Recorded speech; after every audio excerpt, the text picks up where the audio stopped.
ऐसी ही बेहतरीन कहानियाँ सुनने के लिए केपी नॉवल चैनल को लाइक, शेयर और सब्सक्राइब करें। आने वाली कहानियों के बारे में जानने के लिए हमारे टेलीग्राम से जुड़ें। लिंक डिस्क्रिप्शन में है। केओस डिवाउरर सिस्टम, अध्याय 411। शैतान ने ज़ेरास को बुलाया। 3 नहरें अंतहीन रूप से फैली हुई थीं, लेकिन ज़ेरास को जल्द ही एक निकास मिल गया और वह तुरंत नहर से बाहर निकल गया। और जो बाहर निकला वह चूहा नहीं बल्कि एक जियारन था। जब उसने जियारन को अपनी ओर देखते हुए देखा तो उसे एक अजीब सी नज़र से देखा गया, क्योंकि वह आधा नंगा था और इससे वह और भी ज़्यादा मुस्कुराया और वह एक ऊंची इमारत में चला गया। फिर उसने कांच का दरवाज़ा सावधानी से बंद किया। उसकी भयावह मुस्कुराहट उसके कानों तक फैल गई। एविर का शरीर तुरंत तेजी से उस जगह के चारों ओर घूम गया। उसकी आंखें एक हरे रंग की रोशनी से चमक रही थीं, जिससे वह विभिन्न संरचनाओं को पूरी तरह से भेदने में सक्षम था। वह सड़कों के चारों ओर तेजी से घूम रहा था जब अचानक वह रुक गया, क्योंकि उसने अपने पैरों के नीचे ज़मीन पर देखा और बहते हुए हरे तरल को देखा। इसके स्रोत को देखने के लिए मुड़ते हुए वह एक विशाल संरचना को देख सकता था और उसका दिल लगभग उसके गले से बाहर निकल रहा था। उसने कांच का दरवाजा खोला, तभी हरे खून की एक नदी बाहर की ओर फूट पड़ी और वह उसके घुटनों तक डूब गया, जिससे सड़कों पर जाग रहे अन्य जियारन चिल्लाने लगे। तुरंत ईवीर की रीढ़ ठंडी हो गई, क्योंकि उसने सैकड़ों जियारन को हिंसक रूप से चीरते हुए देखा। चारों ओर मस्तिष्कग्रस्त, पेट फटा हुआ, मारे गए लोगों के चेहरों पर अभी भी भयावहता मौजूद थी। राक्षस, वह एक राक्षस है, ईवीर ने अविश्वास से कहा जब अचानक खून की एक बूंद उसके कानों पर गिरी और उसने अपनी नज़र ऊपर की ओर घुमाई। और वहां यह उसके लोगों के खून में लिखा था। ये कुल 170 है। अगला स्कोर जानने के लिए दाईं ओर 5वीं इमारत देखें। शब्द स्पष्ट रूप से लिखे गए थे, क्योंकि एवीर तुरंत दरवाजे से बाहर निकला और अपनी सबसे तेज गति से 5वें दरवाजे की ओर भागा। उसके पैर दरवाजे से बाहर निकल रहे थे और जब उसने वही देखा तो उसके सिर की नसें फूल गईं। ये वही नरसंहार था, सिवाय इसके कि इस बार यह पागलपन की हद तक और उससे भी ज्यादा संख्या में था। उसने अपना सिर छत की ओर घुमाया और संदेश देखा। कुल 230 हैं, यानी कुल 400। मैं कहना भूल गया, तुम अभी मेरे पास से गुजरे हो, बाईं और तीसरी इमारत से। तुम्हें शायद उस जगह की भी जांच करनी चाहिए, शायद मैं अभी भी वहां रहूंगा। बकवास का टुकड़ा, ईवीर ने दहाड़ते हुए तुरंत उस दिशा की ओर भागा जहां से वह आ रहा था, लेकिन उसने पहले ही इमारत के सामने खड़े जियारन लोगों की भीड़ को देखा। गुस्से से भरे भाव के साथ उसने भीड़ को जोर से धकेला और उस जगह को देखा जहां शव छत पर लटके हुए थे और खून से लथपथ काले डिब्बे थे और लाशें जमीन पर इतनी ढेर हो गई थीं कि वे लगभग छत तक पहुंच गई थीं। और बड़ी दीवार की ओर देखने के लिए मुड़ा। संदेश स्पष्ट रूप से देखा जा सकता था। यहाँ कुल 596 हैं। ये कुल 996 बनाता है। ऐसा लगता है कि मैंने खेल लगभग जीत लिया है। ध्यान रहे, मैं वर्तमान में जियारन के समूह में आपसे केवल 3 मीटर पीछे हूँ। उनमें से कुल 4 गिरेंगे और यह खेल खत्म हो जाएगा। चौड़ी आंखों से देखो कि मैं तुम्हारी आंखों के सामने तुम्हारी जाति के कुल 4 लोगों को कैसे मारूंगा और तुम वहां खड़े होकर बेवकूफ़ी से देख सकते हो। तुरंत ईवीर का चेहरा बदल गया और साथ ही जियारन की भीड़ का चेहरा भी बदल गया, जो सभी धीरे धीरे एक दूसरे को देखने लगे और सब कुछ तुरंत शांत हो गया। स्लैश। सुनने में यह आवाज़ अविश्वसनीय रूप से सूक्ष्म थी और अचानक एक व्यक्ति सिर के बल जमीन पर गिरा। उसकी गर्दन पर 3 कट के निशान थे जो लगातार खून से लथपथ थे। कुछ सेकंड के लिए उसका शरीर ऐंठ गया, फिर वह आखिरकार पूरी तरह से रुक गया। तुरंत भीड़ से तीखी चीख गूंजी और ईवीर गुस्से में दहाड़ने लगा। तुम सब भागो। तुरंत ही जियारन की भीड़ सभी दिशाओं में भाग गई, क्योंकि ईवीर की आंखों में एक गहरा हरा रंग चमक उठा। उसने सब कुछ देखा और तुरंत ही उसकी नज़र एक असामान्यता पर पड़ी। उसी पल भागती हुई भीड़ के बीच एक और शरीर जमीन पर गिर गया और ईवीर तुरंत तेजी से आगे बढ़ा। उसके हाथ तुरंत कंधे तक पहुंचते हैं और उसे पकड़ लेते हैं। पकड़ने का मात्र बल कंधे की हड्डी को खून से लथपथ करने के लिए पर्याप्त था और जियारन सदमे में चिल्लाया, तुमने गलत आदमी को चुना। शब्द हर तरफ से गूंज रहे थे, क्योंकि ईवीर ने तेजी से अपना सिर घुमाया और यह पता लगाने की कोशिश की कि आवाज़ कहाँ से आ रही है, और तभी उसके कानों में एक और मृत शरीर जमीन पर गिरता हुआ दिखाई दिया, जबकि उसने महिला जियारन को देखा जिसका शरीर अपनी अंतिम सांस लेने से पहले जमीन पर गिरता रहा। बाईं ओर से तीखी चीख निकली और ईवीर ने अपना चेहरा बाईं ओर घुमाया और आखिरकार विसंगति को पाया। वह युवक अब उसके जैसा जियारन बन गया था और उसके गहरे लाल पंजे वर्तमान में महिला की गर्दन पर रखे हुए थे और उसका हाथ उसे कसकर पकड़े हुए था और उसे हिलने से रोक रहा था। अच्छा, ऐसा लगता है कि हमारा खेल जल्दी खत्म हो गया, ईवीर, ज़ेरस ने कहा जैसे ही ईवीर तुरंत आगे बढ़ने के लिए तैयार हुआ, लेकिन महिला की तीखी चीख उसके कानों में गूंजी और खून उसकी गर्दन से नीचे लुढ़क गया, तो वह तुरंत धीमा हो गया। तुम समझ रहे हो कि मैं क्या कहना चाह रहा हूं, है न ईवीर? ज़ेरस ने एक शानदार मुस्कान के साथ पूछा, जबकि उसके लाल बालों से ताज़ा हरा खून टपक रहा था। उसे जाने दो अब, ईवीर ने गुस्से से लाल आंखों से धमकी दी। छी छी छी, तुमने ही उन सभी की जान ली, ईवीर।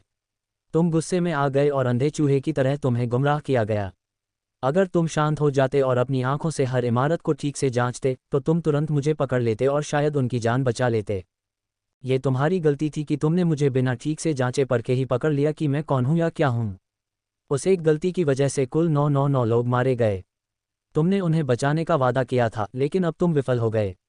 तुमने अपना वचन नहीं निभाया, ईवीर। और अब एक और आत्मा उस संख्या में शामिल हो जाएगी। कृपया, मैं तुमसे विनती करता हूं, उसे छोड़ दो, कृपया उसे छोड़ दो, ईवीर ने गुस्से से भीख मांगी, जबकि ज़ेरा के चेहरे पर उदासी का भाव दिखाई दिया। मुझे बहुत खेद है, ईवीर। तुम्हारे विपरीत, मैं अपने वचन का पक्का आदमी हूं, नहीं।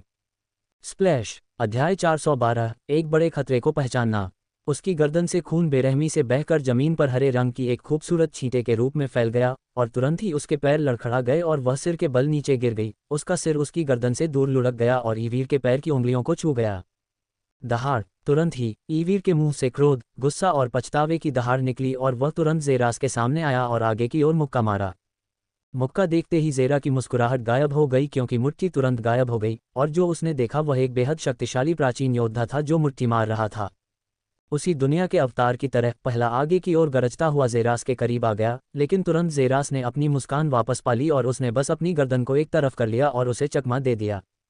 धमाका। उसके पीछे की जगह टुकड़े टुकड़े हो गई और ज़ेरास की ओर तुरंत एक और मुक्का फेंका गया, क्योंकि वह 3 कदम पीछे हट गया और एक बार फिर पहले वाले को चकमा दे दिया। धमाका, धमाका। अगले 2 मिनट में जो हुआ वह ये था कि ईवीर अपना दिमाग खो बैठा और बेतहाशा आगे की ओर मुक्का मारता रहा, जबकि ज़ेरास बस तेजी से पीछे की ओर खिसकता रहा, हर मुक्का चकमा देता रहा। उसकी मजाकिया मुस्कान एक बार भी उसके चेहरे से नहीं हटी।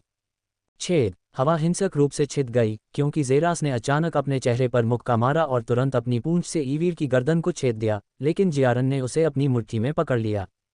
पूंछ पर लगे तीखे कांटे से ईवीर के हाथ कट गए और खून बहने लगा, लेकिन जैसे कि दर्द के प्रति अंधा हो, ईवीर की पूंछ पर पकड़ मजबूत हो गई और उसने तुरंत ताकत लगाई, जबकि ज़ेरा का हाथ तुरंत अपने पैरों से ऊपर उठा और बेतरतीब ढंग से दूर एक संरचना में जा गिरा। तुरंत ही उसका पूरा शरीर आगे की ओर उछल गया और जब ऐसा लगा कि वह अपना सिर संरचना से टकरा देगा, ज़ेरास ने अपना दाहिना हाथ बढ़ाया और उसे धीरे से दीवार पर टिका दिया। फिर उसने खुद को संरचना के शीर्ष पर उछालने के लिए उसका इस्तेमाल किया। तुरंत ही जिस जगह को उसने कुछ सेकंड पहले छुआ था वह जगह तुरंत ढह गई, जिससे उस जगह के चारों ओर ब्लॉक और पत्थर की बौछार होने लगी।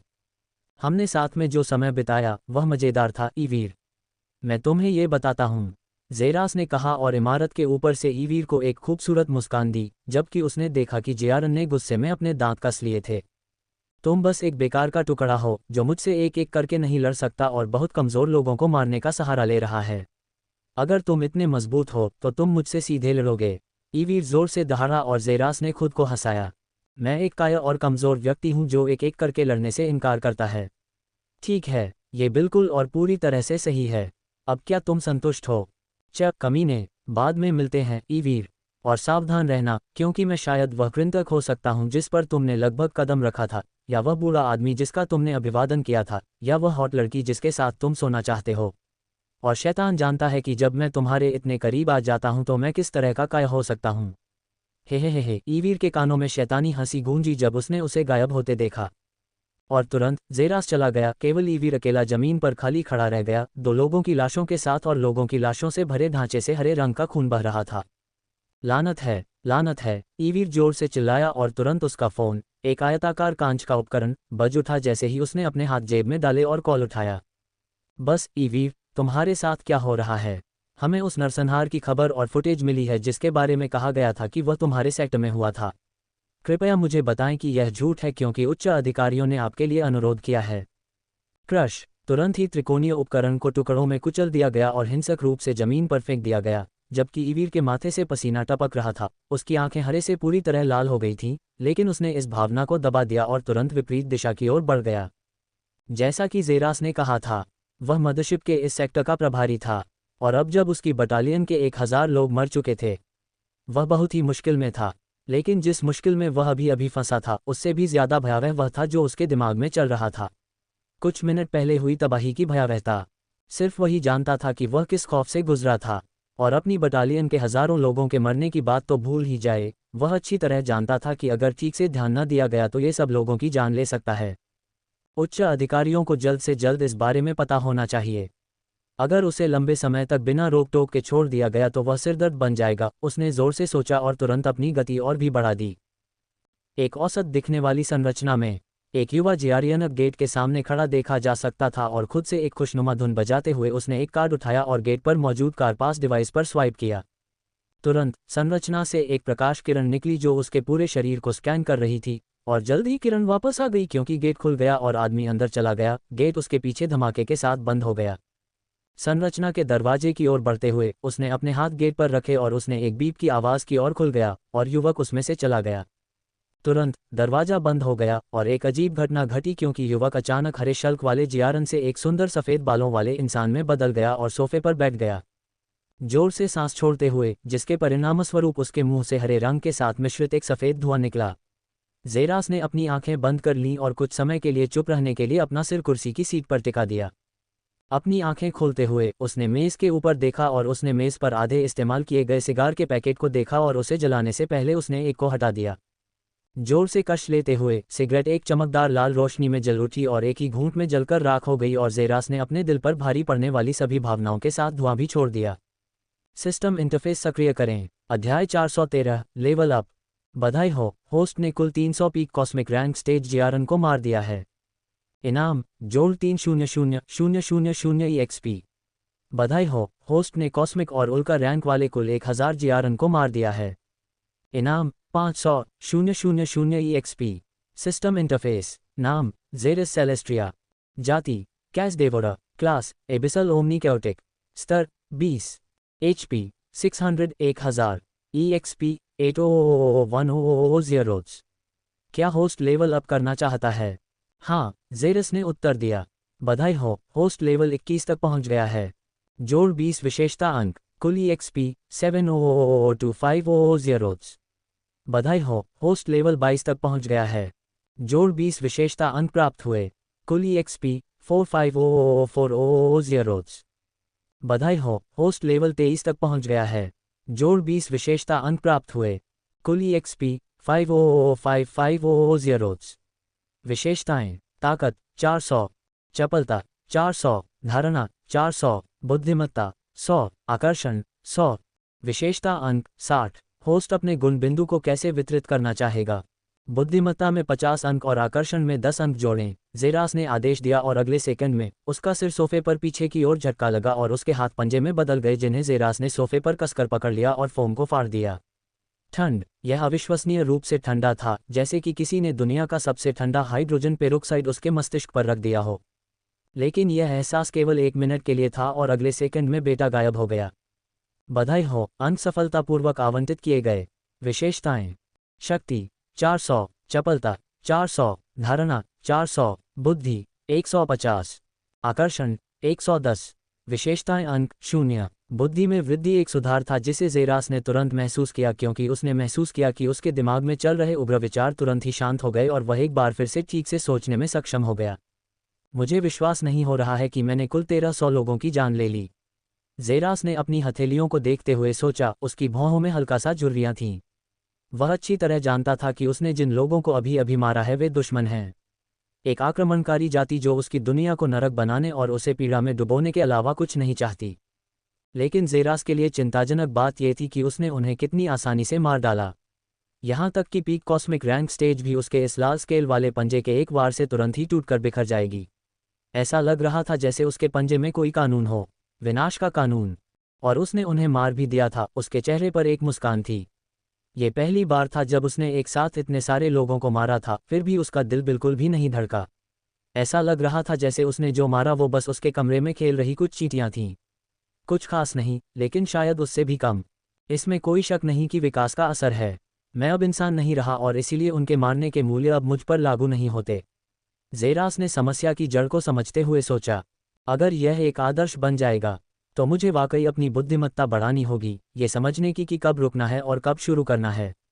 ज़ेरास ने अपने हाथों को मुट्ठी में बंद करके उसे छोड़ने से पहले बुदबुदाया, अरे सिस्टम, क्या युद्ध हेरफेर एक स्वचालित कौशल है?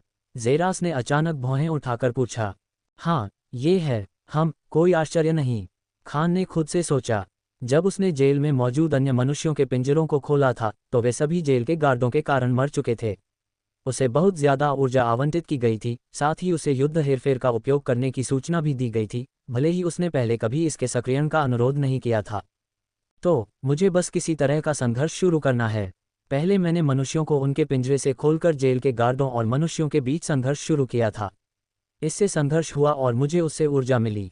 मुझे लगता है कि यह ऊर्जा को अवशोषित करने की एक लचीली तकनीक है। हालांकि यह पहले के कैश डेवोरिंग कौशल की तुलना में कम आसान लगता है, जहां मैं बस मृतकों से ऊर्जा अवशोषित करता हूं। होस्ट इसे गलत तरीके से देख रहा है। युद्ध हेरफेर कैश डेवोरिंग का एक उन्नत रूप है, सिस्टम ने कहा और ज़ेरा की भौहें सिकुड़ गईं।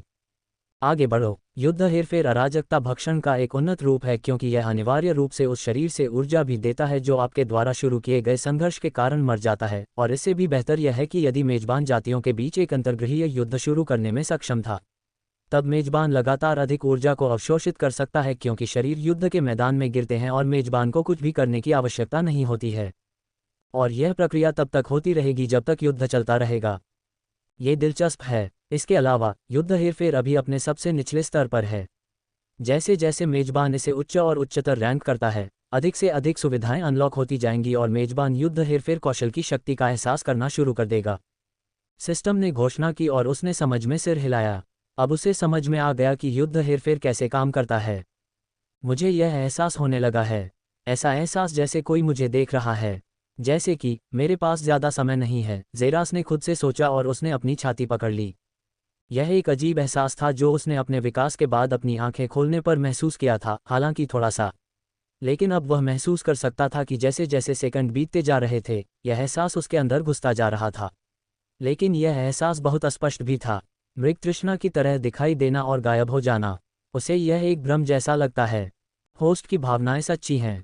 जब होस्ट विकसित हुआ और एक सच्चा अराजकता भक्षक बन गया, होस्ट विकास ने ब्रह्मांड के सभी प्रमुख शक्तियों को जगा दिया। उनमें से कुछ की नज़र अब आप पर है। ये केवल समय की बात है कि वे होस्ट को इस छोटी आकाशगंगा तक ट्रैक करें और उसे मिटा दें। यदि होस्ट चाहता है कि यह अनंत आकाशगंगा सुरक्षित रहे और प्राचीन शक्तियों का युद्ध क्षेत्र न बने जो अपने संग्रहालय हॉल में होस्ट का एक हिस्सा पाने के लिए लड़ेंगे, तो होस्ट को जल्द से जल्द वहां से निकलकर ऊपरी क्षेत्र में जाने की सलाह दी जाएगी। ये होस्ट के लिए अपनी ताकत को बेहतर बनाने के लिए एकमात्र सच्चा साधना क्षेत्र है। सिस्टम ने सलाह दी कि ज़ेरा की भौहें सिकुड़ जाएं, उसकी गहरी काली आंखों में एक चमक चमक उठे। अध्याय 414, अगले कदम की योजना बनाना। ये पहली बार था जब निचले क्षेत्र को छोड़कर ऊपरी क्षेत्र में जाने की बात उसकी सुनवाई में लाई गई थी, लेकिन ज़ेरास मूर्ख नहीं था। वह अच्छी तरह जानता था कि उसके माता पिता निचले क्षेत्र से नहीं हो सकते और संभवतः ऊपरी क्षेत्र से आए होंगे। इसने उसे स्वचालित रूप से ऊपरी क्षेत्र से बांध दिया। ये केवल एक अज्ञात कारक के कारण था कि वह पहले स्थान पर यहाँ था। यही कारण था कि वह अच्छी तरह जानता था कि उसे एक दिन ऊपरी क्षेत्र के लिए निकलना होगा। लेकिन क्या वह बिना सोचे समझे चुनाव कर सकता था और सीधे वहां जा सकता था? नहीं, अभी वहां जा रहा है जैसे कि वह बिना सिर वाली मक्खी की तरह जा रहा है। अगर वह ऊपरी क्षेत्र में जाना चाहता था तो उसके लिए कोई अच्छा कारण होना चाहिए था, और एकमात्र कारण जो उसे लगा कि उसके जाने के लिए पर्याप्त था, वह था अपने मूल को खोजने की कोशिश करना, अपने असली कबीले और अपने इतिहास को खोजने के लिए। और ऐसा करने के लिए उसे महत्वपूर्ण जानकारी की आवश्यकता थी, ऐसी जानकारी जो दुनिया में केवल एक ही व्यक्ति उसे दे सकता था। जेसन सेलेस्ट्रिया परिवार का मुखिया। मैंने जो सीखा है उसके अनुसार सेलेस्ट्रिया परिवार का मुखिया अगर मरा नहीं है तो जहाज़ों में से एक में है। लेकिन ऐसा कोई तरीका नहीं है जिससे जियारन उसे मारना चाहें, ज़ेरास ने खुद से सोचा। यह अच्छी तरह से जानते हुए कि एलियंस कौन थे, एक आकाशगंगा रैंक विशेषज्ञ को यूं ही नहीं मारा जा सकता था। इसके अलावा वह दुश्मन समूह का एक विश्व नेता था, ऐसे व्यक्ति का युद्ध में भाग लेना जो जल्द ही शुरू होने वाला था दुश्मन के मनोबल पर एक झटका होगा और जीतना और भी आसान हो जाएगा। यही कारण था कि ज़ेरास को 100% यकीन था कि जेसन अभी भी जीवित है। इसके अलावा वह जेसन के बारे में कुछ बातें अच्छी तरह से जानता और समझता था, और वह थी उसकी अजेय रोच आत्मा। वह हमेशा किसी न किसी तरह से हर समय जीवित रहने में कामयाब रहा था। यह असंभव होगा यदि आक्रमण के कारण उसे हमेशा के लिए मार दिया जाता। मुझे जेसन को ढूंढना है और उससे अपने सभी उत्तर एकत्र करने हैं। वह सुनहरा हार वही है जो मुझे वास्तव में उसके लिए चाहिए। उस हार में मेरी उत्पत्ति के सभी रहस्य छिपे हैं। एक बार जब मैं इसे अपने हाथों में ले लूँगा तो मैं ऊपरी क्षेत्र के लिए रवाना होने के लिए तैयार हो जाऊँगा। लेकिन पहले मुझे ये पुष्टि करनी होगी कि जेसन अभी भी जीवित है या नहीं, और अगर वह जीवित है तो वह अभी किस जहाज पर है। क्या उसे सुरक्षित रूप से संरक्षित किया जा रहा है? अगर केवल 3 गैलेक्सी रैंक जियारन उसकी रक्षा कर रहे होते तो मैं उसके साथ भागने में सक्षम हो सकता था। लेकिन अगर 10 गैलेक्सी रैंक जियारन उसकी रक्षा कर रहे हैं तो मेरे पास पूंछ मोड़ने और भागने के अलावा कोई विकल्प नहीं होगा। ज़ेरास ने कहा। उसे खुद को यह भ्रम करने की कोई ज़रूरत नहीं थी कि वह जहाज़ों में आसानी से भाग सकता है। वह एक गैलेक्सी रैंक विशेषज्ञ को अच्छी तरह से जानता था, वह आसानी से लड़ सकता था और यहाँ तक कि इधर उधर भी खेल सकता था। 2 गैलेक्सी रैंक द्वारा विनती करना थोड़ा मुश्किल हो सकता है, लेकिन फिर भी उसे कोई समस्या नहीं होनी चाहिए। 3 गैलेक्सी रैंक और ज़ेरास जानता था कि उसे पूरी तरह से प्रयास करना होगा। 10 गैलेक्सी रैंक और वह अच्छी तरह से जानता था कि यह केवल समय की बात है इससे पहले कि वह एक पैनकेक में बदल जाए। और बूढ़े आदमी से जो उसने सुना था उसके अनुसार जियारन की आकाशगंगा रैंक के विशेषज्ञ 50 तक पहुंच गए। उसे सच में संदेह था कि बूढ़ा आदमी सच बोल रहा था, लेकिन पछताने से बेहतर था कि सुरक्षित रहें। वह अच्छी तरह जानता था कि उसके पास अंतरिक्ष यान में जंगली दौड़ने का कोई लाइसेंस नहीं था और एक भी दुर्घटना मौत का कारण बन सकती थी। और इसमें उन 3 जियारन को भी शामिल नहीं किया गया था जिनका उल्लेख बूढ़े आदमी ने किया था, जो सेलेस्टिया परिवार के कुलपति और अंडरवर्ल्ड परिवार के कुलपति को भी वश में करने में सक्षम थे। ब्रह्मांड मूल रैंक जियारन, उस तरह की ताकत, अगर बूढ़ा आदमी झूठ नहीं बोल रहा था तो उसकी समझ से पूरी तरह परे थी और उसे अच्छी तरह से पता नहीं था कि वह ऐसे प्रतिद्वंद्वी के सामने कितनी देर तक टिक पाएगा या इसकी पूरी क्षमता क्या है। वह दुश्मन के अड्डे पर था और वह अच्छी तरह जानता था कि उसे बहुत सावधान रहने की जरूरत है। अभी मुझे बस ये पुष्टि करने की जरूरत है कि क्या सेलेस्टिया परिवार के कुलपति को वास्तव में पकड़ लिया गया है और वह कौन सा अंतरिक्ष यान है, 5 अंतरिक्ष यान में से एक। मैं इसे पूरा करने के बाद अपनी अगली चाल की योजना बनाऊंगा, ज़ेरास ने खुद से कहा और तुरंत घर से बाहर निकल गया। वह लगातार 5 साल से सो रहा था और अभी आराम करने के बारे में उसके दिमाग में भी नहीं आया। उसे एक मिशन पूरा करना था, एक महत्वपूर्ण मिशन जिसकी समय सीमा भी थी। और मिशन की विफलता के इतने भयावह परिणाम हुए कि केवल सिस्टम ही अच्छी तरह से जानता था। तुम अपनी जिम्मेदारी निभाने में विफल रहे। गियारा का अभिशाप तुम्हारी नसों के हर इंच में बह सकता है। गुस्से की दहाड़ मंद रोशनी वाले हॉल से बाहर निकली जब लगभग 30 लोगों का एक समूह हॉल के दूर छोर पर खड़ा था, सिर झुकाए और अपने पैरों को देख रहा था, जबकि हॉल के बीच में एक एकल प्रकाश था जो एक आकृति को रोशन कर रहा था जो चारों पैरों पर था, पूरी तरह से जमीन पर झुका हुआ था। जिस दिशा में आकृति झुकी हुई थी वह कमरे में मौजूद बड़े मंच की ओर इशारा कर रही थी, जहां 3 आकृतियां बैठी हुई थीं। वे कुल 2 पुरुष और एक महिला थे जो लगभग 40 वर्ष की आयु के लग रहे थे, जबकि महिला 30 वर्ष की लग रही थी। वे सभी आकार में जियारन की तरह दिख रहे थे, लेकिन उनके बारे में जो बात अलग थी वह थी जियारन की सामान्य 4 आंखों की तुलना में 6 पूरी तरह से हरी आंखें होना। मुझे माफ़ कर दो कमांडरों, मुझे माफ़ कर दो। दबाव से भरे कमरे की खामोशी में फर्श पर झुकी आकृति की आंसू भरी आवाज़ गूंज उठी। अगर ज़ेरास यहाँ होता तो वह तुरंत पहचान लेता कि यह आवाज़ इवीर की है।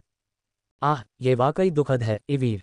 कमरे में 3-6 आंखों वाले जियारन में से एक की उदास आवाज़ गूंज उठी। आप मदरशिप के सबसे प्रिय संरक्षकों में से एक रहे हैं, लेकिन कुल 1000 लोग मारे गए और आपके 300 गार्ड भी मारे गए, और आप दुश्मन को पकड़ भी नहीं पाए।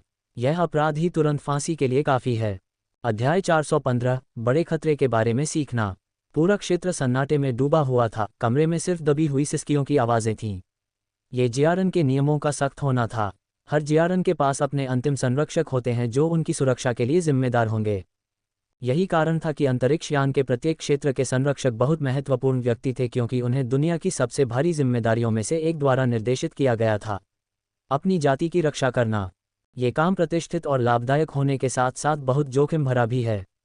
एक साधारण विफलता के परिणामस्वरूप बहुत गंभीर सजा हो सकती है, और इवीर कुल 1300 जियारन की रक्षा करने में असमर्थ था, जो जियारन के लिए मूल रूप से दिमाग सुन्न करने वाली संख्या थी। हमेशा के लिए चले गए 1300 आत्माओं के लिए अपने जीवन का बलिदान करना उनके लिए बहुत नरमी थी। इससे पहले कि आप सभी हमारी जाति के सबसे प्रतिभाशाली संरक्षकों में से एक को मारने का फैसला करें, हम अपना ध्यान उस व्यक्ति पर क्यों नहीं केंद्रित करते जो उनकी मृत्यु के लिए जिम्मेदार था। मुझे बताओ, इवीर। इस कृत्य के भेदक के बारे में स्त्री की आवाज़ धीरे से और पूरे कमरे में गूंज रही थी। इसका स्रोत कोई और नहीं बल्कि कमरे में मौजूद महिला जियारन थी। मुझे अनुग्रह देने के लिए धन्यवाद मेरे प्रभु। वह एक साधारण इंसान था जिसे हमने घटना से कुछ घंटे पहले ही अंतरिक्ष में पाया था। वह अजीब तरह से अंतरिक्ष में चलने में सक्षम था, भले ही उसके भीतर कोई मन न था। इसलिए मैंने उस पर कम ध्यान दिया था और बस सोचा था कि वह शून्य की एक अनोखी क्षमता वाला एक विशेष इंसान है, और मैं उसे अपने क्षेत्र की जेल में ले आया था और कमांडरों को उसके बारे में भी सूचित किया था। ईवीर ने बताया कि उसने कमांडरों में से एक को देखा जिसने सिर हिलाया था। उसने वास्तव में मुझे एक विशेष इंसान को खोजने के बारे में सूचित किया था और मैंने उसे तुरंत उसके स्रोत को खोजने के लिए आगे बढ़ने का आदेश दिया है। और यही वह है जो मैं तुरंत करने जा रहा हूँ, मेरे प्रभु। मैं तुरंत जेल की ओर बढ़ा, लेकिन पाया कि सभी कैदियों की जंजीरें खोल दी गई थीं और उन्होंने जेल के गार्ड को मार डाला था, जबकि वह गेट के बाहर खड़ा था। तभी वह बदल गया और कांटों से भरी पूंछ और राक्षसी पंजों वाला राक्षस बन गया। वह अपने भौतिक शरीर के बिना 300 जियारन गार्ड के भाले से सीधे हमले का सामना करने में सक्षम था और कुछ ही सेकंड में उसने मुझे नीचे गिरा दिया और जब मैं वापस लौटा तो मुझे केवल 300 गार्ड की लाश मिली। पूरा हॉल एकदम खामोशी में डूबा हुआ था, क्योंकि हर कोई ईवीर को देख रहा था जो उन्हें घटना के बारे में बता रहा था। उनकी आंखें सदमे और भ्रम में सिकुड़ी हुई थीं। वे अच्छी तरह से जानते थे कि उन 3 जियारन से झूठ बोलना असंभव था और ऐसा काम जो होना ही असंभव था, जिसका मतलब है कि ईवीर शायद सही था। लेकिन इससे ये स्पष्ट नहीं होता कि कुल 1000 लोग कैसे मारे गए। जियारन के नेताओं में से एक की मर्दाना आवाज़ गूंजी। जब मैं वापस लौटा और अपने सहकर्मी की मौत का दृश्य देखा, मैं क्रोधित हो गया और अपनी पूरी ताकत लगाकर उसके जीवन को समाप्त करने की तैयारी करने लगा। लेकिन आखिरी सेकंड में उसने एक खेल का प्रस्ताव रखा। एक खेल? महिला जियारन ने पूछा। हाँ मेरे स्वामी, एक खेल। और उसने कहा कि अगर मैं खेल जीत गया तो वह स्वेच्छा से खुद को मेरे हवाले कर देगा। उसके नियम थे कि मैं उसे 30 मिनट में 1000 जियारन को मारने से रोकूं। ये किस तरह का घटिया खेल है? आवाज़ एक बार फिर गुस्से में गूंज उठी और ईवीर की रीढ़ ठंडी हो गई। स्वाभाविक रूप से मुझे अच्छी तरह से पता था कि मुझे उसे तुरंत मारना चाहिए, लेकिन जब मैंने अपना कदम उठाया तो वह अचानक आखिरी सेकंड में एक छोटा चूहा बन गया और एक नहर में गायब हो गया। क्या हे, क्या आप वास्तव में हमसे ऐसी गलती पर विश्वास करने की उम्मीद करते हैं? एक इंसान चूहा बन गया? पुरुष आवाज़ ने तिरस्कार में पूछा, क्योंकि वह अपने चेहरे पर मुस्कान के साथ ईवीर को घूर रहा था। उसके लिए वह सिर्फ एक बेशर्म व्यक्ति था जो अपने अपराधों को छिपाने के लिए हर संभव तरीका ढूंढ रहा था। अगर मेरा वचन झूठ है तो गया का अभिशाप मेरी नसों में घुस जाए और मुझे छाया लोक में ले जाए। मैं गया की कसम खाता हूँ, जब मैंने ये देखा तो मैं भी आपकी तरह ही हैरान था। ईवीर ने कसम खाई, लेकिन उसे जियारन से सिर्फ अविश्वसनीय उपहास ही मिला। इस पर यकीन करना नामुमकिन था। वह सही है। कमरे में धीरे से आवाज़ गूंजी और पूरी भीड़ ने तीनों नेताओं के बीच बैठे बूढ़े व्यक्ति की ओर अपनी नज़रें घुमाईं। मैंने उसके कर्मों की पंक्तियां पढ़ ली हैं, और उसने जो कुछ किया है उसके लिए उसे कोई पाप नहीं है, जिसका मतलब है कि वह सच कह रहा है। उस आदमी ने कहा। एक अजीब हरा रून उसकी आंखों में चमक रहा था और वह ईवीर को देख रहा था, जिसे लग रहा था कि उसने उन आंखों के सामने बिल्कुल भी कपड़े नहीं पहने हैं, और उन सभी के चेहरे तुरंत बदल गए। क्या कोई इंसान चूहा बन सकता है? चलो जवान। धन्यवाद मेरे प्रभु। वह तुरंत नहर में गायब हो गया। मैं तुरंत उसका पता लगा रहा था, लेकिन मैं केवल उसके हाथ के चारों ओर बार बार धोखा खा गया और वह 25 मिनट से भी कम समय में कुल 996 को मारने में सफल रहा।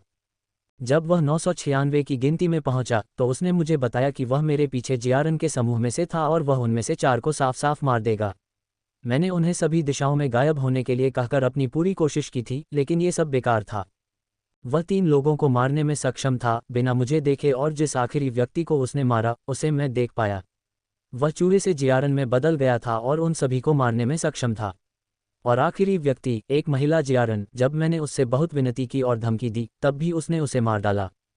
हम दोनों ने सैकड़ों चालें चली, लेकिन भले ही वह मुझसे कमज़ोर था, लेकिन वह पागलपन की हद तक तेज था। इतना तेज कि उसने आसानी से मेरे सभी हमलों को चकमा देकर दूर भाग गया। मैं गया की कसम खाता हूँ, ऐसा ही हुआ था। बकवास। अध्याय 416 खतरे को पकड़ने की योजना। अविश्वास की दहाड़ किसी और की नहीं बल्कि 3-6 आंखों वाले जियारन की उग्र आवाज़ से निकली, जिससे पूरा हॉल शांत हो गया। वह सही कह रहा है। उग्र आवाज़ के विपरीत कोमल आवाज़ गूंजी, क्योंकि सभी का ध्यान एक बार फिर दूसरे 6 आंखों वाले जियारन पर था, जिसकी आंखों में अभी भी वही हरे रंग के रून मौजूद थे। उसकी हर बात सच है। मैं गया की कसम खा सकता हूँ, आदमी ने जोर से कहा, क्योंकि उनके सभी चेहरे तुरंत बदल गए। वहाँ ऐसा कोई इंसान मौजूद है, तो फिर वह पिछले युद्ध में क्यों नहीं था? ऐसा मजबूत व्यक्ति युद्ध में आंखों को काफ़ी ऊपर उठा सकता है, लेकिन मैंने कभी ऐसा नहीं सुना। आकाशगंगा के किसी भी रैंक के इंसान में आकार बदलने की क्षमता होती है। ऐसा इसलिए था क्योंकि वह कभी मौजूद ही नहीं था। आप सभी को ईवीर की बात पर ध्यान देना चाहिए। यह आकृति खाली जगह में भटकती हुई पाई गई थी। शून्य अंतरिक्ष संरचना द्वारा पृथ्वी पर ताला लगाए जाने के बाद यह न केवल हमें प्रवेश करने की अनुमति देता है, बल्कि मनुष्यों को ग्रह छोड़ने से भी रोकता है। यदि वह इधर उधर भटकता हुआ पकड़ा गया था, तो इसका मतलब है कि वह युद्ध शुरू होने से बहुत पहले अंतरिक्ष में था और पृथ्वी पर फंसा नहीं था। फिर वह जहाँ से आ रहा था वहाँ से वापस आया और पृथ्वी पर लौटने की योजना बनाई, लेकिन हमारे द्वारा पकड़ा गया। और यहाँ बेवकूफ़ ईवीर ने सोचा कि उसने एक प्रतिभाशाली विषय को पकड़ लिया है, यह नहीं जानते हुए कि उसने एक आकाशगंगा रैंक के मानव को एक परेशानी वाली क्षमता के साथ पकड़ लिया है। बेवकूफ़ी है, लेकिन कोई भी उसके झांसे में आ सकता है, शांत 6 आंखों वाले जियारन ने कहा जब सभी ने सिर हिलाया। ईवीर, आदमी ने अचानक पुकारा। हाँ मेरे स्वामी, आपने सच कहा है, भले ही इससे आपकी प्रतिष्ठा पर दाग लगे। आपने मेरा सम्मान अर्जित किया है। मृत्यु दंड तुम्हारे सिर से हटा दिया गया है, आदमी ने कहा जैसे ही ईवीर का शरीर अनियंत्रित रूप से हिट गया और उसने लगातार अपना सिर फर्श पर पटकना शुरू कर दिया। धन्यवाद मेरे प्रभु, धन्यवाद धन्यवाद मेरे प्रभु। फिर भी तुम्हारी गलती के कारण कुछ लोग मारे गए। तुम्हें गया के मंदिर में 1 सप्ताह के एकांतवास की सजा दी जाएगी। तुम अपने पापों पर विचार करोगे और 7 दिनों तक वहां अपनी क्षमा की भीख मांगोगे, महिला जियारन ने कहा, जैसे ही ईवीर ने तुरंत हॉल से बाहर जाने और दूर जाने से पहले झुककर प्रणाम किया। इसका समाधान हो गया। तुम लोग इस अजीब इंसान के बारे में क्या सोचते हो? महिला ने पूछा, जबकि पूरा कमरा सन्नाटे में डूबा हुआ था। धमाका, पूरी हवा अनियंत्रित रूप से बाहर की ओर फट गई, जैसे पूरे हॉल में आग की लपटें फूट पड़ीं। मुझे बस इतना पता है कि उसने हम में से एक को मार दिया है, और जवाब में उसे सबसे क्रूर तरीके से मौत की सजा दी जाएगी। नीच लोग हमारे दुश्मन हैं और यह एक युद्ध है। हम उसे मार देंगे और इस मूर्खता को खत्म कर देंगे। यह आवाज़ पूरे हॉल में गूंज उठी। इसका स्रोत उग्र 6 आंखों वाले जियारन से नहीं था। शांत हो जाओ रोरिया, तुम्हारा गुस्सा एक बार फिर बढ़ने लगा है। यह कोमल आवाज़ उग्र भुजाओं में से एक के विपरीत थी और सभी के लिए अजीब थी। इसके बजाय उसने खर्राटे लिए, लेकिन फिर भी अपनी सीट पर बैठना और चुप रहना चुना। अपना रूप बदलने की क्षमता वाला एक इंसान, यह एक बहुत ही परेशान करने वाली क्षमता है। कौन जानता है कि वह हमारे साथ इस कमरे में है या नहीं? यह एक ऐसी क्षमता है जो दिल में डर और आतंक पैदा करने में सक्षम है। अज्ञात का आतंक, आदमी ने जोर से कहा जैसे ही कमरा शांत हो गया। उसे पकड़ना असंभव है। वह कुछ भी या कोई भी हो सकता है। हम जो कर सकते हैं वह यह है कि उसके कदम उठाने का इंतजार करें और फिर हम भी आगे बढ़ेंगे। अगर वह बस चुप रहना और कोई कदम न उठाना चुनता है तो यह असंभवता के स्तर को बढ़ा देगा।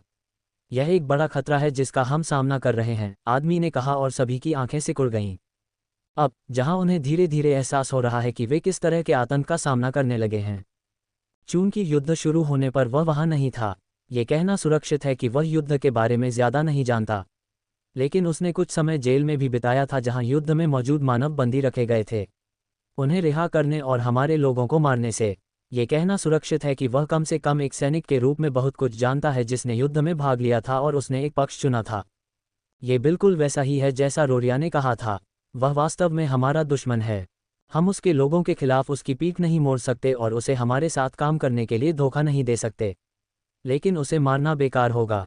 ऐसी क्षमता वाला इंसान ऊपरी लोकों में भी दुर्लभ है। वह हमारे लिए अविश्वसनीय रूप से महान संपत्ति होगी। इसलिए हम उसे सीधे मारना नहीं चाहते। हम चाहते हैं कि उसे पकड़ लें और उसे हमारे द्वारा नियंत्रित हथियार में बदल दें। वह हथियार जिसे हम उसके अपने लोगों से छुटकारा पाने के लिए लहराएंगे, जियारन ने शांति से कहा और जियारन की आंखों में चमक आ गई। ये वास्तव में सरल था। अपने दुश्मन को मारने के बजाय वे उसे अपना हथियार बना लेंगे, अपनी चालों और अपनी इच्छाओं का गुलाम बना लेंगे। उसे मारने की तुलना में ये बहुत अधिक संतोषजनक था और वह उनके लिए किसी तरह की उपयोगिता भी बन जाएगा। उन्होंने सफलतापूर्वक अपना बदला लिया और एक महत्वपूर्ण खजाना भी हासिल किया। यह एक जीत जीत की स्थिति थी। ये बहुत सरल है डार्वे, ठीक वैसे ही जैसे तुम हमेशा से रही हो, स्ट्रीलिंग गियारा ने कहा और उस आदमी के चेहरे पर मुस्कान आ गई। अब जब हम जानते हैं कि हम उसके साथ क्या करना चाहते हैं, अब केवल एक ही काम बचा है, उसे पकड़ना। एक बार ऐसा हो जाने के बाद उसका दिमाग धोना उंगली हिलाने जितना आसान हो जाएगा। उसने कहा, यह सच है सिल्विया। डार्वे ने सिर हिलाकर सहमति जताई। और अब सवाल यह है कि हम उसे कैसे पकड़ेंगे?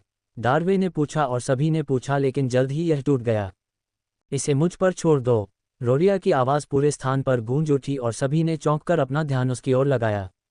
कमांडरों में से एक ने एक साधारण गैलेक्सी रैंक पर कदम रखने का फैसला किया है। अध्याय 417, खतरे को पकड़ने की योजना दो। क्या तुम सच में ऐसा करना चाहते हो रोरी? डार्वे ने झुर्रीदार आंखों से पूछा। हाँ, मैं चाहता हूँ। और तुम इसे पहले ही पूरा मान सकते हो, डार्वे ने जोर से कहा। उसकी आवाज़ में बहस के लिए कोई जगह नहीं थी। तो यहाँ योजना है। अगर शिकार ने हमारे बहुत से लोगों पर उग्र हमला किया होता और उन्हें बेरहमी से मार डाला होता, सबसे अधिक संभावना है कि वह जल्द ही फिर से हत्या की होड़ में शामिल हो जाता। उसे पकड़ने का यही सही समय है। अभी के लिए रोअरी G4 स्पेसशिप के भीतर रहेगा और यह सुनिश्चित करने के लिए कि हमारा शिकार कभी भी स्पेसशिप से बाहर न निकले, जितना संभव हो सके स्पेसशिप के माध्यम से हमारे लोगों की आवाजाही को रोकें, लेकिन यह इतनी सूक्ष्मता से करें कि केवल सबसे महत्वपूर्ण व्यक्ति ही जान सकें और हमारा शिकार सतर्क न हो। फिर एक बार भी अगर कोई दुर्घटना हो जाए और हमारा शिकार अपने कौशल पर भरोसा करते हुए अंतरिक्ष यान में भाग जाए, तो रोअरी उसे चील की तरह पकड़ लेगी। वह एक और जियारन होने का नाटक करेगा और हम उसे सफलतापूर्वक पकड़ लेंगे, डार्वे ने समझाया, जबकि बाकी सभी ध्यान से सुन रहे थे। मैं चाहता हूं कि आप में से 10 संरक्षक अब से G4 अंतरिक्ष यान में हों। इस तरह आप किसी भी छोटी सी गड़बड़ी को भांप लेंगे और शिकार पर जल्दी से नजर डाल लेंगे। जैसा कि ईवीर ने कहा, वह बहुत तेज है लेकिन इतना मजबूत नहीं है। ये दर्शाता है कि वह सिर्फ एक औसत आकाशगंगा रैंक विशेषज्ञ है। अगर आप में से 3 उस पर नज़र डालते हैं तो उसे पकड़ने में बस कुछ ही समय लगेगा। लेकिन आपका उद्देश्य उसे पकड़ना नहीं है, बल्कि रोअरी के प्रकट होने तक उस पर नज़र रखना है। क्या आप सभी समझ रहे हैं? डार्वे ने कहा और तुरंत ही पूरे मैदान में कुल 30 घुटनों के ज़मीन पर टकराने की आवाज़ गूंज उठी। हाँ कमांडर, वे सभी एक साथ भरोसा करने लगे। अच्छा, अरे रॉयल, डार्वे ने अचानक पुकारा, जब 30 झुकी हुई आकृतियों के बीच एक आकृति घुटनों से उठ खड़ी हुई। एक मर्दाना आकृति, असाधारण रूप से भारी और बाकी की तरह ही 4 आंखों वाली। लेकिन दूसरों की तुलना में उसके माथे पर एक चीरा दिखाई दिया था, जिससे ऐसा लग रहा था कि वह अपनी 5वीं आंख रखने वाला है। मैं तुम्हें इस मिशन का प्रभारी बनाऊंगा, डार्वे ने कहा, और शेष 30 लोग आश्चर्यचकित नहीं हुए। आखिरकार ताकत में कमांडर के सबसे करीब वह तगड़ा आदमी था। आप निश्चिंत रह सकते हैं मेरे प्रभु, उस आदमी ने कहा, उसकी आवाज़ में दृढ़ विश्वास और आत्मविश्वास झलक रहा था। यह अच्छा है, आप सभी को अभी बाहर बुलाएं, उसने आदेश दिया और तुरंत 30 लोगों का समूह खड़ा हो गया और व्यवस्थित रूप से हॉल से बाहर निकल गया। केवल 3 आकृति ही अंदर मौजूद रह गई। कमरे में कुछ देर के लिए सन्नाटा छा गया, फिर डार्वे ने सांस छोड़ी और अपनी आंखें बंद करके अपनी सीट पर वापस लेट गया। क्यों न तुम अपनी कर्मिक आंखों का इस्तेमाल करो और सारी परेशानियों से बचने के लिए तुरंत इस आकृति पर नजर डाल लो, सिल्विया ने भौहें चढ़ाकर पूछा, जब वह कुर्सी पर लेटे हुए डार्वे को देख रही थी। दोनों 6 आंखें कसकर बंद हो गईं। हमें इस तरह के प्रतिद्वंद्वी का सामना किए हुए बहुत समय हो गया है। हमें बिल्कुल भी हस्तक्षेप नहीं करना चाहिए। शिकार आकाशगंगा रैंक पर है, इसलिए हमारे आकाशगंगा रैंक विशेषज्ञ को काम करना चाहिए। ये निराशाजनक है कि एक नीच प्राणी हमें इतनी परेशानी दे सकता है कि हमारा ध्यान देने की आवश्यकता होगी, डार्वे ने कहा और सिल्विया की 6 आंखों में चमक आ गई। यह अभिभावकों के लिए एक परीक्षा होगी। वे पिछले 2 सालों से सोने और शौच करने के अलावा कुछ नहीं कर रहे हैं। इस घटना से उन्हें थोड़ा झकझोरने दें, डार्वे ने शांति से कहा। क्या तुम्हें यकीन है कि तुम हमारे प्रतिद्वंद्वी को भी कम आंकने में नहीं पड़ रहे हो? डार्वे, सिल्विया ने भौहें सिकोड़ते हुए पूछा। उन तीनों में से सबसे शांत और गहन विचारक कोई और नहीं बल्कि डार्वे था। आकाशगंगा रैंक के निम्न जीवन को इतनी गंभीरता से लेने की कोई आवश्यकता नहीं है। लेकिन शक्ति एक रहस्यमयी शक्ति है जो सबसे चतुर व्यक्ति को भी अंधा कर सकती है। इसके बारे में इतना गंभीर होने की कोई आवश्यकता नहीं है। अंत में वह केवल आकाशगंगा रैंक पर है। अगर मैं उसे अभी मारना चाहता तो मैं बस G4 अंतरिक्ष यान के विनाश का आदेश दे सकता था और उसके जीवन का अंत कर सकता था। वह महत्वहीन है, डार्वे ने जवाब दिया, जबकि सिल्विया ने भी सोफे पर वापस लेटने से पहले अपनी आंखें घुमाईं। लेकिन यह मेरी जिज्ञासा को बढ़ाता है। पृथ्वी के आकाशगंगा रैंक के विशेषज्ञ शीर्ष विश्व नेताओं की तरह हैं। ऐसा कैसे हुआ कि मैंने पहले कभी किसी ऐसे व्यक्ति के बारे में नहीं सुना जो आकार बदल सकता है? सिल्विया ने पूछा, जबकि डार्वे की आंखें भी सिकुड़ गईं। ऐसा व्यक्ति अज्ञात नहीं हो सकता। मुझे जेसन सेलेस्ट्रिया कहो, मुझे उससे इसके बारे में पूछने दो। वह सभी नीच लोगों में सबसे चतुर लग रहा था, डार्वे ने कहा और रोअरी के चेहरे पर घृणा का भाव आ गया। छी, कितना चतुर! वह एक कमीना गद्दार है जो तुरंत अपनी ही जाति को धोखा देने का विकल्प चुनता है। भले ही वह अब हम में से एक है, मैं अभी भी उसे जरा भी पसंद नहीं करता। अगर वह अपने लोगों को धोखा दे सकता है तो वह निस्संदेह हमें भी धोखा देगा, एक दिन जब उससे भी ज्यादा शक्तिशाली प्रतिद्वंद्वी आएगा, रोअरी ने कहा और डार्वे के चेहरे पर मुस्कान आ गई। बच्चों की तरह सोचना बंद करो, रोअरी। ये ब्रह्मांड का प्राकृतिक नियम है। ताकतवर कमजोर को खा जाता है। जब गरिमा और नैतिकता की बात को एक तरफ रख दिया जाता है तो इस नरक में जो बचता है वह वही है जो नियम को जल्दी से स्वीकार करता है और उसके साथ बहता है। अगर हम उसे हमेशा के लिए अपना वफादार गुलाम बनाए रखना चाहते हैं तो हमें हमेशा के लिए उसकी सबसे मजबूत जाति बनना होगा। प्रकृति के नियमों का पालन करना इतना कठिन नहीं है, डार्वे ने उदासीन भाव से कहा। इसके अलावा वह भी है जो वर्तमान में हमें वोइडिप्स के गठन को खत्म करने में बहुत तेजी से आगे बढ़ने में मदद कर रहा है। वह काफ़ी वफादार गुलाम साबित हो रहा है। ये हमारे लिए अच्छी बात है। हम जो भी हो, डार्वे ने कहा और अपनी सीट से उठकर वहां से चला गया। तुमने जो कहा उसे मत भूलना, रोरी, डार्वे ने उसे दूर जाते हुए कहा। मैं पहले से ही G4 स्पेसशिप की ओर जा रहा हूं, रोरी ने कहा और वह तुरंत कमरे से गायब हो गया। अध्याय 418, एक एप्सियोनेज एजेंट बनना। एक गियारन के पास मौजूद हर मदरशिप पर वे बेस थे जिनका इस्तेमाल दूसरे बेस से संवाद करने के लिए किया जाता था। इस घर में G4 स्पेसशिप के अंदर और बाहर होने वाली हर चीज़ के बारे में ढेर सारी जानकारी है। अगर इसे किसी तरह का सूचना घर कहा जा सकता है। इसमें G4 और दूसरे स्पेसशिप के अंदर क्या हुआ है, इसके बारे में सभी लॉग हैं, जिसमें युद्ध और गियारन की मौजूदा गतिविधियों के रिकॉर्ड शामिल हैं। अगर कोई ऐसी जगह थी जहां कोई पूरे गियारन की गतिविधियों के बारे में जान सकता था, तो वह सबसे अच्छी जगह थी। और यही वह जगह थी जहां जेरस ने अपना ध्यान लगाया था। पिछले 3 दिनों से जेरस अपने चूहे के रूप में इमारत के चारों ओर घूम रहा था और बस पानी का परीक्षण कर रहा था। गार्ड की व्यवस्था, गार्ड की संख्या, संगठनों का पदानुक्रम, गियारन की शिफ्ट, उसने सब कुछ अपने हाथों की तरह याद कर लिया था और आज ही उसने आखिरकार बेस में घुसपैठ करने का फैसला किया था। मुख्य खोज सक्रिय, गियारन के मुख्य गठन बेस में घुसपैठ करें और युद्ध के बारे में और सेलेस्ट्रिया परिवार के मुखिया के ठिकाने के बारे में जानकारी प्राप्त करें। पुरस्कार: 1. जोड़ 2 क्षमता उन्नयन कार्ड। 2. जोड़ 50,000 EXP। 3. जोड़ 50 कॉस्मिक स्टोन। दंड: आपको मिलने वाले पुरस्कारों की दोगुनी मात्रा की सजा दी जाएगी।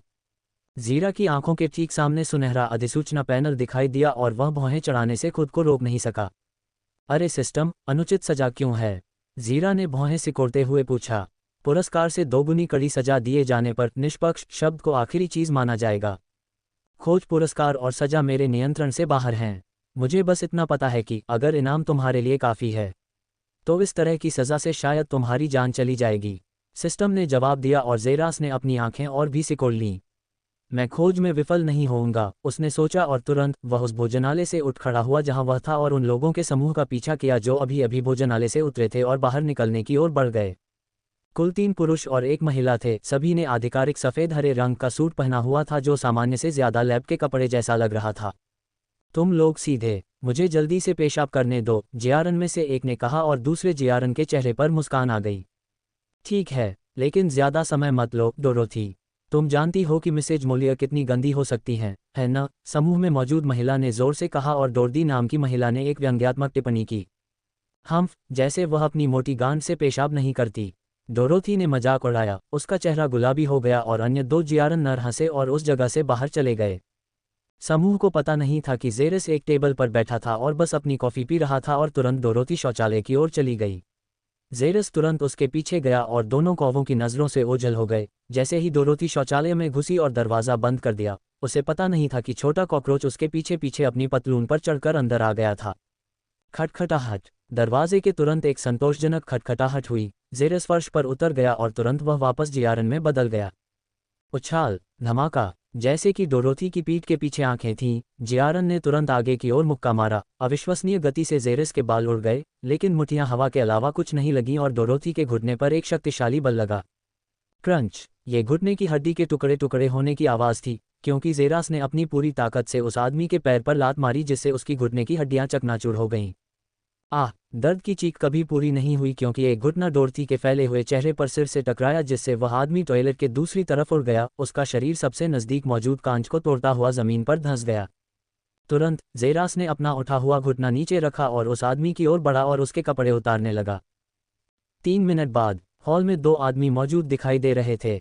एक आदमी ज़मीन पर लेटा हुआ था और उसके नाक से खून बह रहा था, जबकि दूसरा हरा सफ़ेद लैब कोट पहने हुए था। उसकी आंखों में गहरे काले रंग की चमक थी। जो बात किसी को भी चौंका सकती थी वह ये थी कि दोनों आदमी वास्तव में एक दूसरे से अलग नहीं दिख रहे थे और एक दूसरे की हूबहू नकल लग रहे थे। एक दूसरे से एक जैसे जुड़वां बच्चों से भी ज़्यादा मिलते जुलते। अच्छा, जेरा के होठों से ये शब्द निकले जब उसने लैब सूट को देखा जो उसने पहना हुआ था। उसके चेहरे पर एक संतुष्ट मुस्कान थी।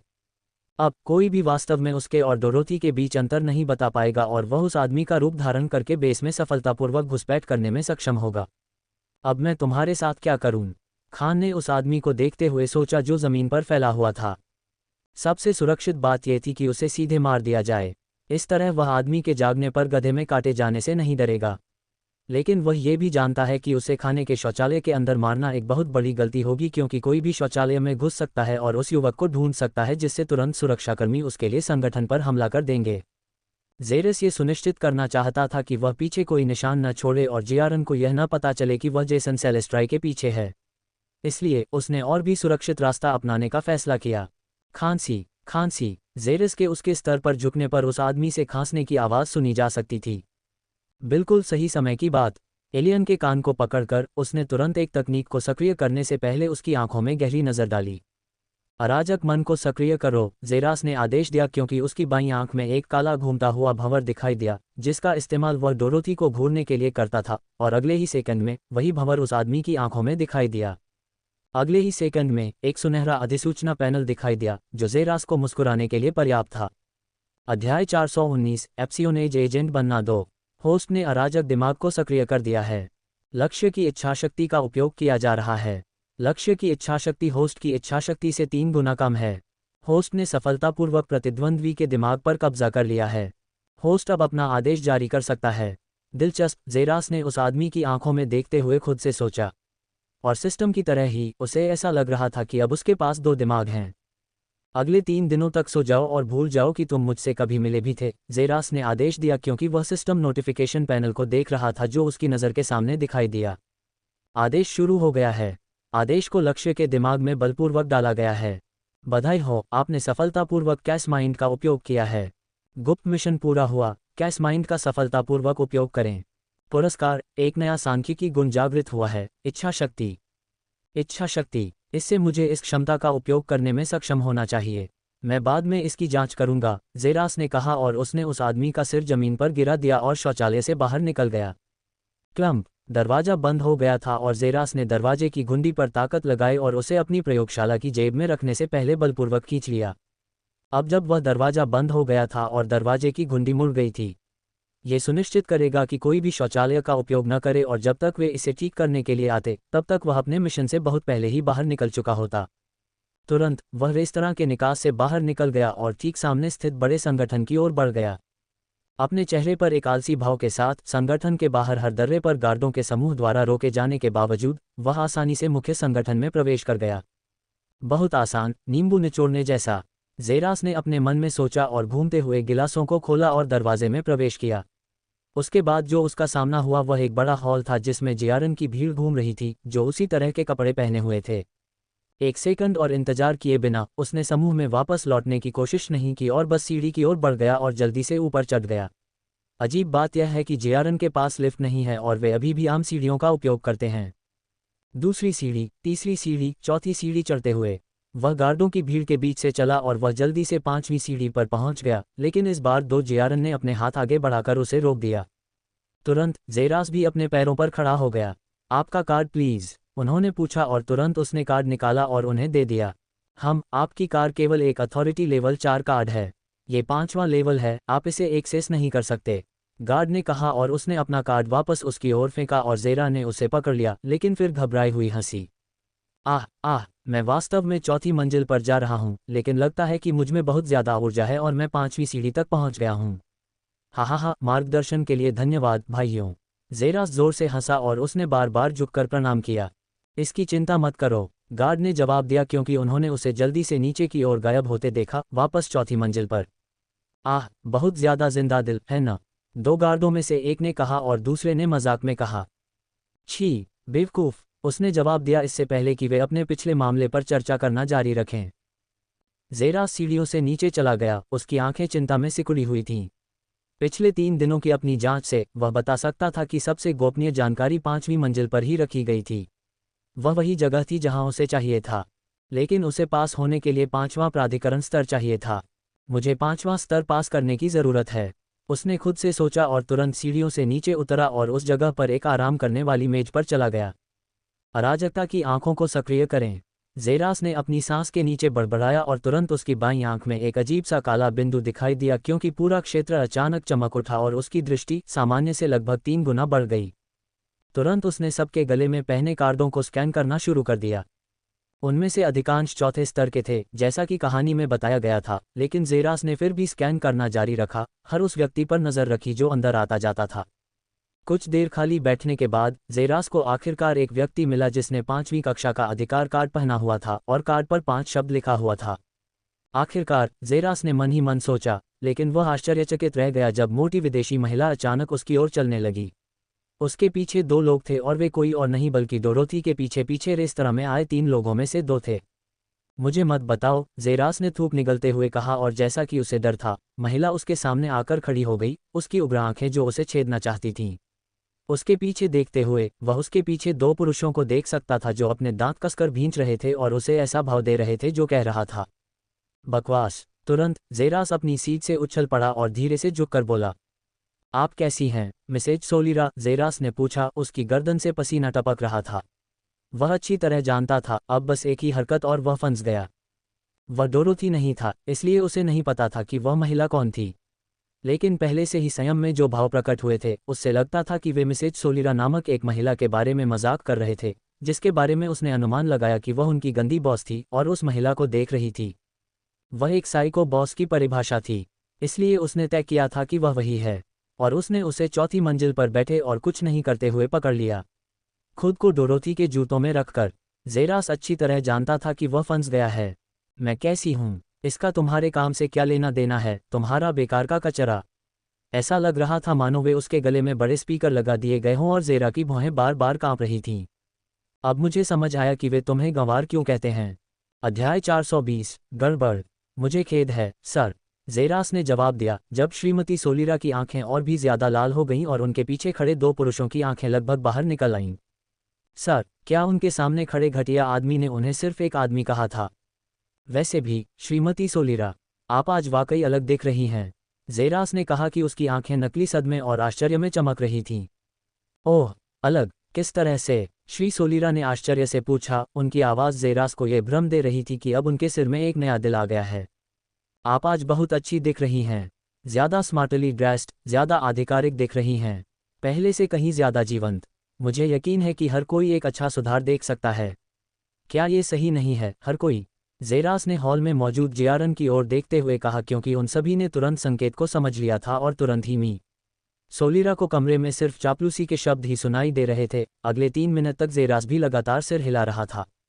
उसे यकीन था कि डोरोथी अकेली नहीं थी जो आमतौर पर उसके सामने वाली महिला के गुस्से को झेलती थी। उससे बहस करने से उसकी योजनाएं और भी खराब हो जाएंगी, इसलिए सबसे अच्छी बात यह थी कि उसे उसके बारे में भूल जाने दिया जाए या उसके अच्छे पक्ष में आ जाए। यही कारण था कि जेरास ने तुरंत उसके सामने चापलूसी की और ऐसा लग रहा था कि यह वास्तव में काम कर गया, क्योंकि उसने देखा कि मी सोलिरा की आंखों की नसें थोड़ी कम हो गई थीं। तुम भाग्यशाली हो कि अचानक तुम्हारा मुंह अच्छा हो गया। अपना काम फिर से शुरू करो, मी सोलिरा ने कहा, और जेरास ने झुककर जल्दी से बड़ी प्रयोगशाला में भाग जाने से पहले कहा जहां अन्य लोग मौजूद थे। उफ! श्री सोलिरा के पीछे बैठे दोनों लोगों ने सांस छोड़ने की आवाज़ सुनी, क्योंकि दोनों ही अपने दोस्त के मुसीबत के पंजों से बच निकलने पर राहत की सांस लेने से खुद को रोक नहीं पाए। तुम लोग क्या बकवास कर रहे हो? अपना आलसी काम करो, उसने उन दोनों को जोर से चिल्लाया और वे दोनों तुरंत सीधे खड़े हो गए, छाती फुलाए हुए गुब्बारे की तरह। हाँ, मैडम। और उसके बाद जो हुआ वह हवा का झोंका था जो पूरे हॉल में फैल गया और वे दोनों उस जगह से गायब हो गए जहां से जेरास आए थे। छी, आलसी आकलन, श्रीमती सोलेरा ने भयावह रूप से सोचा और फिर वह भी अपने कार्यालय की ओर चल पड़ी। दरवाज़ा जोर से बंद हो गया। 10 मिनट बाद एक मध्यम आयु वर्ग के व्यक्ति को सैकड़ों अन्य लोगों के साथ काम करने की मेज़ के सामने देखा जा सकता था।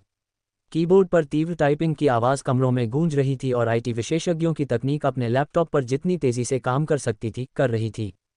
जीरास की आंखें इस समय सिकुड़ी हुई थीं क्योंकि वह जियारन जाति के सबसे बड़े रहस्यों में से एक तक पहुंच दे रहा था और उसकी आंखें सदमे में और भी चौड़ी होती जा रही थीं क्योंकि वह लगातार फाइलों को देख रहा था। सबसे पहली चीज़ जो उसने तुरंत खोजी वह थी जियारन की जाति की उत्पत्ति और जैसा वह चाहता था। उनके बारे में सब कुछ ठीक से सूचीबद्ध था, जिसमें ऊपरी क्षेत्रों में उनकी स्थिति और पदानुक्रम शामिल था। उसने जो सीखा था उसके अनुसार ऊपरी क्षेत्र एक बहुत विस्तृत स्थान है जो एक ही आकाशगंगा, एंड्रोमेडा आकाशगंगा में है। यह आकाशगंगा का नाम था। हालांकि यह सिर्फ एक आकाशगंगा थी, लेकिन एंड्रोमेडा आकाशगंगा में सैकड़ों और सैकड़ों जातियां मौजूद थीं और ये जातियां 3 पदानुक्रमों में थीं। ईश्वर की संतान जातियां पदानुक्रम में नंबर 1 है। कुलीन जाति पदानुक्रम में नंबर 2 थी। आम जाति रैंकिंग में नंबर 3 थी। और जीरास ने यहाँ जो कुछ भी समझा उससे पता चलता है कि जियारन 3 जातियों में सबसे निचली जातियों से संबंधित थे। आम जातियाँ इससे भी अधिक चौंकाने वाली बात यह थी कि जातियों को उनके पास मौजूद शक्तियों के आधार पर विभाजित किया गया था। कोई भी व्यक्ति अपने वंश में कम से कम एक ट्रू यूनिवर्स रैंक विशेषज्ञ होने पर कॉमन रेस में शामिल हो सकता था। यही योग्यता थी, और इससे ज़ेरास को पता चला कि जेआरएन के पास वास्तव में उनके रैंक में यूनिवर्स ओरिजिन रैंक विशेषज्ञ हैं। एलीट रेस में प्रवेश करने के लिए दूसरा मानदंड ये था कि उनके समूह में कम से कम 5 ट्रू यूनिवर्स रैंक विशेषज्ञ हों और साथ ही एक अनंत मूल रैंक विशेषज्ञ भी हो। अनंत मूल रैंक, ज़ेरास ने खुद से सोचा क्योंकि उसे अंततः ट्रू यूनिवर्स रैंक के बाद एक और भी उच्च साधना रैंक के बारे में पता चला। जहां तक अंतिम पदानुक्रम का सवाल है, आवश्यकताएं एक त्रुटि थीं। या तो जेआरएन खुद भी इसे नहीं जानते, या जैसा कि कहा गया है, उनकी पदानुक्रम जानकारी तक पहुंचने के लिए पर्याप्त नहीं थी। फिर भी उन्होंने जो सीखा था वह उन्हें ऊपरी क्षेत्र के बारे में कुछ जानकारी देने के लिए पर्याप्त था। लोगों के पदानुक्रम के बारे में जानने के बाद ज़ेरास ने जो अगला काम किया वह ये पता लगाने की कोशिश करना था कि ऊपरी क्षेत्र में कोई मानव जाति है या अराजकता भक्षक जाति। वह अच्छी तरह से जानता था कि ऐसी जगह पर जाना बहुत मुश्किल होगा और विभिन्न जातियों के आतंक के बीच वहां अपना पैर जमाना और भी बड़ा सिरदर्द होगा, इसलिए उसने तुरंत एक ऐसी जाति की खोज करने की कोशिश की जिसे वह अच्छी तरह से जानता था, लेकिन खोज ने एक बार फिर खाली हाथ ला दिया। ऊपरी क्षेत्रों में अराजकता भक्षक जाति की मानव जाति जैसा कुछ भी नहीं था। ऐसा नहीं है कि उसे अराजकता भक्षक जाति से बहुत उम्मीद थी, लेकिन फिर भी वह निराश था कि कोई मानव जाति थी ही नहीं। लेकिन उसने जल्दी ही यह काम छोड़ दिया और जितनी हो सके उतनी जानकारी खोजने की कोशिश की। अगले 1 घंटे तक ज़ेरास पागलों की तरह ज़्यादा से ज़्यादा जानकारी हासिल करता रहा, और इससे भी ज़्यादा चौंकाने वाली बात यह थी कि वह जो जानकारी 5वीं मंजिल पर मौजूद थी, सेलेस्ट्रिया परिवार के मुखिया का स्थान, वास्तव में उस सिस्टम में मौजूद थी जिसे वह अभी संचालित कर रहा था। और ज़ेरास ने और भी ज़्यादा मुस्कुराहट बिखेरी क्योंकि वह तेज़ी से टाइप करता रहा और जानकारी को पचाता रहा। 1 और घंटे बाद वह पूरी तरह से समाप्त हो गया, लेकिन उसका चेहरा बदल गया जब उसने अपना सिर उठाया और देखा कि हर कोई वर्तमान में अपने पैरों पर खड़ा था और वह अकेला बैठा हुआ था। त्रिकोणीय गतिरोध में उसकी सीट के चारों ओर 3 जेआरएन थे जो उसे संदिग्ध नज़र से देख रहे थे, लेकिन उनमें से एक ने ज़ेरा के दिल को ठंडा कर दिया क्योंकि उसे एक अविश्वसनीय सत्य का एहसास हुआ। वह ये निर्धारित नहीं कर सका कि उस मोटे आदमी का साधना आधार क्या था,